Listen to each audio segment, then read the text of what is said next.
அன்பர்களே, ஏழைகளின் பசியை போக்க பாடுபடுங்கள். கல்யாணம், குழந்தை பேறு, தெய்வ பூஜை, பண்டிகைகள் முதலியவற்றின் போது படாடோகங்களுக்காக பொருள் செலவு செய்வதை குறைத்து பசியை ஆற்றும் உயர்ந்த தர்மத்தை செய்து எல்லாவித நலன்களும் பெறுங்கள்.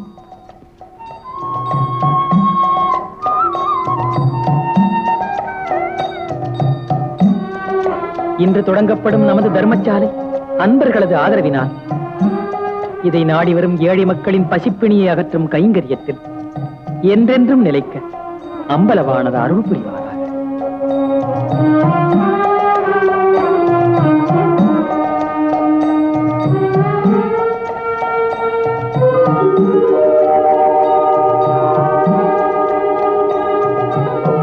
இந்த அடுப்பு என்றும் அணையாது புகைந்து கொண்டே இருக்கட்டும்.